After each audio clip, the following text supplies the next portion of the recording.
Shqipëria dhe Estonia konfirmuan forcimin e bashkëpunimit politik, teknologjik dhe euroatlantik gjatë konferencës Lennart Meri 2026, ku kryeministri Edi Rama mori pjesë i ftuar në panelin hapës kushtuar bashkëpunimit transatlantik. Në takimin me homologun estonez Kristen Michael u theksua mbështetja e fortë e Estonisë për procesin e integrimit europian të Shqipërisë. Michael deklaroi se vendi i tij do të vijojë të mbështesë Tiranën në rrugtimin drejt Bashkimit Evropian, duke nënvizuar rëndësinë e vijimit të reformave. Estonia mbështet fort zgjerimin e Bashkimit Evropian. E kemi mbështetur Shqipërinë në rrugtimin e saj drejt BE-s dhe do të vazhdojmë ta bëjmë. Vazhdoni të isni përpara me reformat. Nëse Shqipëria përmbush detyrat e saj dhe BE-ja do të bëjë të njëjtën gjë. Nga ana e tij, Rama vlerësoi zhvillimin teknologjik të Estonisë dhe e cilësoi atë si një model frymëzimi për vendet e vogla si Shqipëria.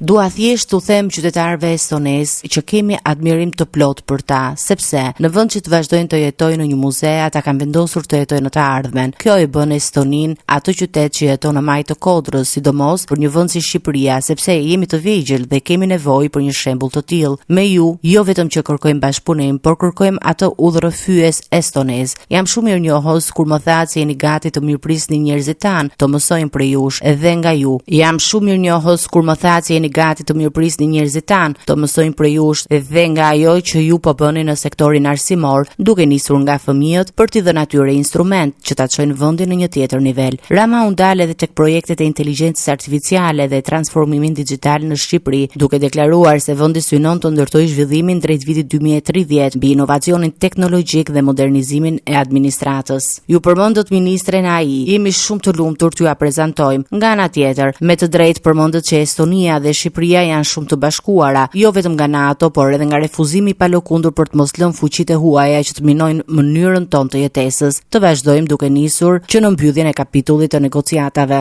Në fjalën e tij, Rama përmendi gjithashtu rritjen e numrit të turistëve estonez që vizitojnë Shqipërinë, duke theksuar se vendi është kthyer në një destinacion gjithnjë motërheqës për qytetarët e Europës Veriore. Konferenca Lennart Meri 2026 konsiderohet një nga forumet më të rëndësishme të sigurisë dhe politikës së jashtme në Europën Veriore, ku marrin pjesë lider politik, diplomat dhe ekspert ndërkombëtar.